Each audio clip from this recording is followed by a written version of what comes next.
well as outside the prison premises. And that's what this is a prison. And it goes over their revolt. Here's another one out of Texas, also Louisiana. WTVA, students required to wear IDs or face fines to go to the prisoner slave training system of Northeast Mississippi College. They also force inoculations on everyone outside of law, lying, saying there's no waiver to go to the public schools and the colleges so they can soft kill you there. Bill Gates is now pushing a new program to make everyone take vaccines. They're already shooting kids up without parental consent nationwide. It's a felony, but they do it. This is a criminal eugenics forced operation. But we battled back in the 30s and 40s when they had 35 states in the U.S. sterilizing people for making B-minuses. So we can battle back against them now, but they always just try to enforce it. That's why they've told the police, be brutal, be hateful, body slam women, taser people, kill people, be as brutal as you can, drive them into submission. They are the enemy. You protect them by maintaining order. No, you induct everyone into the kill grid. Continuing, drug companies run out of weapons against the very same superbugs they help create. Nearly all antibiotics are now obsolete. It doesn't matter. I know people that take their children to go to the doctor. They don't even do a swab. You know, I go to a local, when I'm sick every couple of years or have, you know, an infection where I cut my leg on the Supreme Court building when a cop jumped out and I turned around and bumped into the side and my leg got infected because the column cut through my jeans into my leg. The point is, the demonic building bit me. I go to a place where, you know, that they do swabs before you're given, you know, an antiviral or an antibacterial. I mean, yeah, they have to check it. You have to wait hours. You have to, but no, that's what a real medical facility does. I'm not going to say what little clinic I go to. But the point is that's where my family goes. All these other places, they just go, oh, here, you're sick, take antibiotics. We'll be right back. Stay with us. The worst drought in 50 years continues. We'll die for the system. And that's really the message I've got to get out to people. We are living on a prison planet to a great extent. You've got the tyrannical rail running that's growing stronger and bigger. You've got liberties, freedoms, basic hard-won rights, hard-fought rights that are still there to a certain extent, but under assault. And so freedom is dissolving and crumbling as tyranny is rising. But as freedom begins to really implode, even the thickest-skulled people begin to wake up. Yesterday, again, occasionally with my children in the evening, go and take them to a big public natural spring pool here in Austin. And this lifeguard goes, oh, Alex Jones. Yeah, I visit your website, Infowars.com. I rarely run into people that disagree with me and actually will come over and do it. And I said, yeah. He goes, yeah, I used to, when I went to college, I used to use your website as an example in my philosophy class and in speech for logical fallacies. And I went, oh, you're going to use Greek philosophy on me, huh? Of logic and everything. I go, you really think you're doing that? I said, well, I said, hey, how's that college degree going for you? Because I talked to him. He's been out of college. I found out he's been out of college 5 years. He's lifeguarding. Hey, I'm not saying that's a bad job, you know, $10 an hour or whatever it is. But the point is that I was telling you a decade ago that college was a giant bubble and that most people would never be able to pay off their loans and they would then criminalize not paying them. But all this is flashing through my mind. And I was like, so I was wrong that a world government was being formed, run by mega banks that would use derivatives to collapse us 14 years ago. And literally, the guy was up on his perch, power tripping. And I said, let me ask you a question. I said, I've never seen police at this pool in all my years. Now I see police here because I just seen police walking around staring at people and I'd said something to them.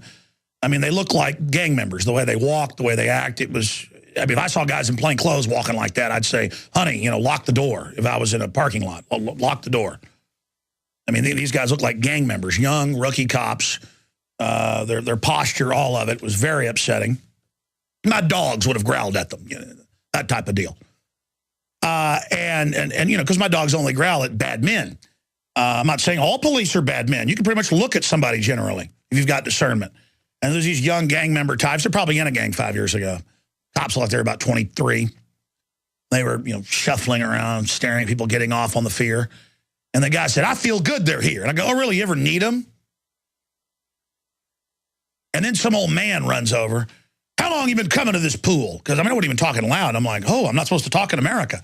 And so I said, I've been coming here since I was born. And the guy just kind of, water's very clear today. Why do you think it's so clear? I go, I don't know. I'm not a hydrologist. But probably because it hadn't been raining in a while. And I don't even know why I get off into these stories. It's just that, look, trusting the system blindly is going to get everybody hurt real bad. And I don't know how else to explain this to you. And they've got all these petty nobodies as bureaucrats and as code enforcers and as bad cops and others out there that are setting up the classical tyranny that our forebears and history and common sense warned us about. Snitches, surveillance, warrantless stuff, abuse, all of it. And yeah, the society's rotting as well. The public is degenerating. The public is bubbling with scum. I mean, I'm not just here pointing my finger at the police. A lot of police are really good men and women, and it depends on the departments. And, Austin's one of the better ones. I'm not here riding that, just going after it. It's just that you see people that look like gang members and look like scum and act like scum, and it's upsetting to see them in uniforms. To see cops creeping around.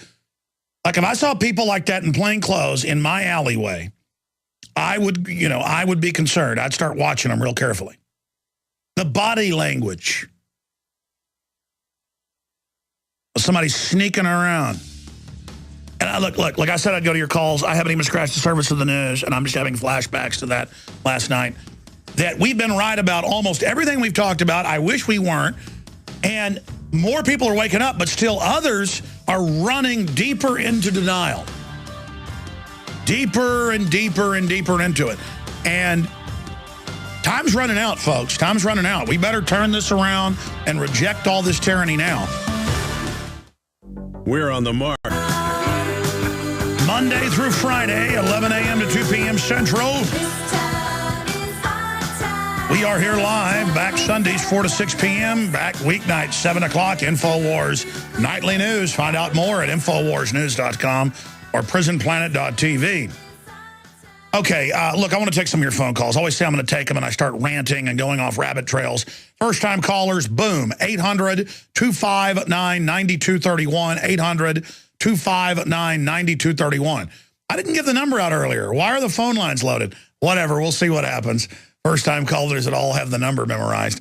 We'll get to everybody here in just a moment. That means 20 minutes, and then I'll take calls for that little 5-minute segment. I'm joking. Probably not joking if I don't get control of myself right now. Let me just mention some of the other stuff coming up. Mayor dead after apparent donkey attack.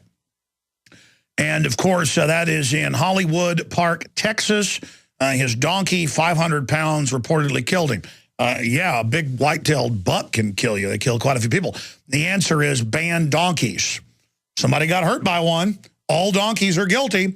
I mean, they say because some veterans, very rarely, go postal, that all veterans should have their Second Amendment taken. Well, hey, by that logic, ban donkeys.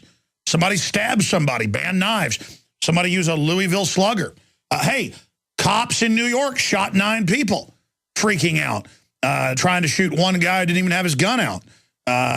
So I say ban police. Of course, not being serious, but I'm illustrating this. I saw earlier in the week where a fella dressed up in a Bigfoot outfit and ran out in front of the cars to create a Bigfoot sighting.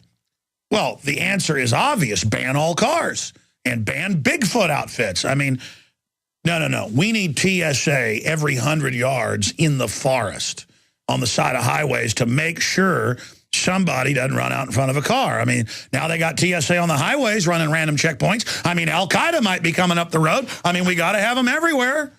I mean, come on. A South Texas mayor has been found dead after apparently being attacked by a 500-pound donkey. Yeah, a 100-pound donkey's meaner than a box of rattlesnakes. That is, they don't like you. They're sweet as pie if they know you. I love donkeys. Continuing, the county sheriff office said Wednesday that the death of the Hollywood Park mayor, William Bill Buckle, appears to be an accident. And it appears that the donkey killed him. He loved his animals, but the donkey killed him. Well, there you go. All donkeys are guilty. All donkeys are evil. All donkeys are bad. We have to get rid of them. Or have TSA at your farm. Because, I mean, a cow might kill you. Cows kill people. Bulls kill people. Donkeys, farm equipment, ban it, ban it, ban it. In fact, ban humans driving cars because computers can drive them better. Oh, guess what? They said last week they're looking at that. Oh, yeah. Let me tell you, these Google cars are your enemy. Not because technology isn't neutral, but because it's all being designed to replace you, to control you. It's an incremental new type of military takeover. It's systematic. We're being interwoven with surveillance tech grids of control. So that's just some of it. But, I mean, there's Texas school kids are revolting about having to wear RFID tags and being watched at home by the AI computers over their laptops. And, you know, how dare them? They're extremists. The government's just trying to keep them safe. Just like all the people they've killed in chemical, biological, and radiological tests, shooting little children up with vaccines filled with measles, mumps, and rubella pathogens so they could sell more vaccine. I mean, these are good people, and we shouldn't be talking bad about them. You know, I said I would do this now, and then we're going to go to your phone calls. Drum roll, please. If you're watching on Prisonplanet.tv, this has more of an effect, but I have some of the color images here. Wide shot, please.